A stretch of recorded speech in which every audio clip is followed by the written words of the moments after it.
Okay, hi everyone. It's June 11th, 2014. I'm Marcello, and with me is Nino, a pro Forex trader, and welcome to another Tribe Forex Power Hour. How are you, Nino? I'm great, Marcello. How are you today? I am awesome, ready to make some money hopefully tonight. So let's talk about the trades that we do have the opportunity to trade potentially tonight. Guys, basically we're doing what we've done for years, which is an analysis of the market and evaluation of our strategies, our biases, which are based upon the 5 p.m. Eastern time close of our daily bars. Let's just go ahead and go straight into it to determine where the market is most likely to go starting this trading session that's coming up. So starting with the euro dollar, here at the euro dollar, guys, I'm looking at it. I'm going to make these calls very, very straightforward and very, very, precise, right to the point. I think you can expect the euro dollar to drop. We're still in consolidation, if you will. I'm expecting price to drop, come down to this trend line, which is at 31.3507 is what I have it at. Anywhere in that range of 135.07, 135.10, 135.15. In that range, guys, that is an area to buy on the euro dollar, and that's what we're expecting. We're expecting it to bounce off that area and head upward. Okay, and that's what we're looking for in the euro dollar. Dollar Swiss, as we know, has a inverse relationship with the euro dollar. So we're going to expect price to go up potentially to 90.16, which is the 50 EMA on the weekly, or up to 90.29, which is the trend line that we've been looking at this entire time on the Dollar Swiss. There's actually another trend line here that I haven't drawn. How remiss of me. There it is.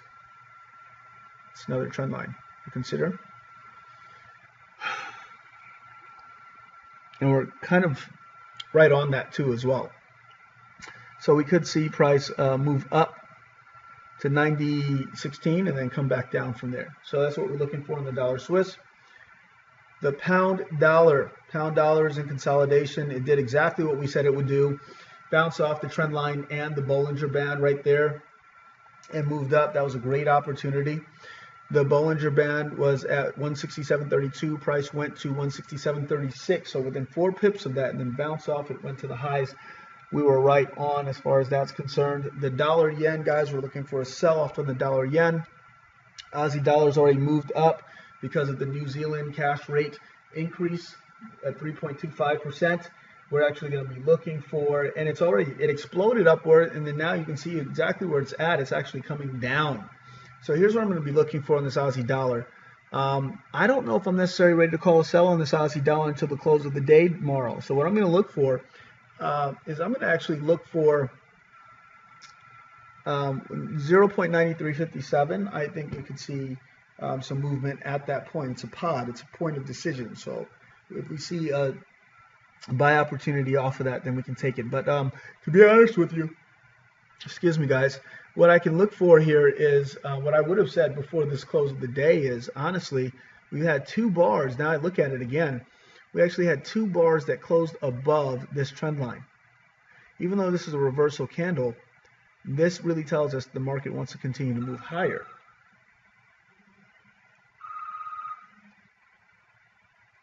So what I would do is when price comes down to 0.9357 or in that vicinity, it'd be a good place to be looking for a buy on the Aussie dollar.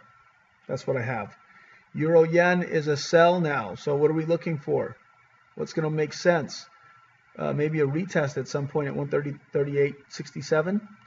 See where price takes us, and hopefully a bounce downward. That's what we're going to be looking for in the euro yen. Pound yen.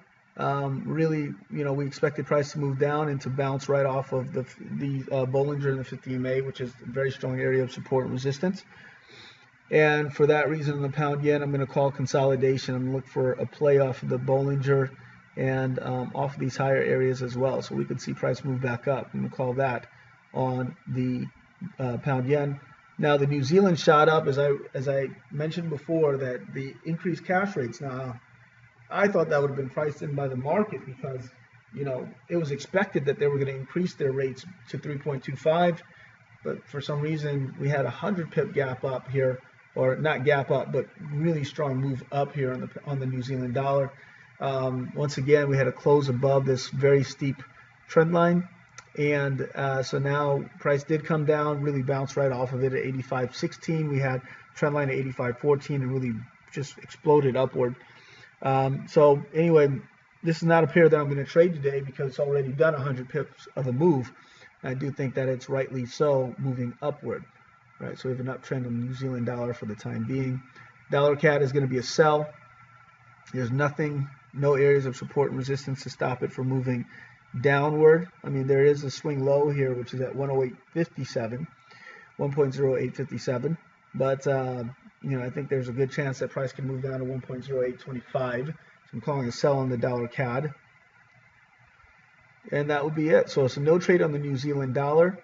Dollar CAD's a sell. Pound yen. I'm going to play consolidation here. I think it could sell, but it's got to get past this area of support and resistance. For that reason, I don't have a call on it. Euro yen, I'm expecting it to retest the trend line and then sell off. Aussie dollar is going to be, I think, a buy off of 0.9357. Dollar yen is going to be, from what I can tell, a sell. Pound dollar is a consolidation play, meaning that you're going to buy off the highs. You're going to sell off the highs and buy off the lows. So 1.6828 is a good place to sell from. And our lows here at 1.6733 in that vicinity is a good place to buy from. On the pound dollar, dollar Swiss is going to be, it's going to buy up and then it's going to sell off of 90.17 in that vicinity, in that range. Euro dollar is going to be a sell down to 135.08, then it's going to bounce up. So we're going to look for a buy off of 135.08 to the upside. I think there's more chance for more opportunity there once that bounce occurs. So that's what I have on the market for June 11th, 2014. Guys, with that, I look forward to seeing you in another edition of the Forex Power Hour. All the best.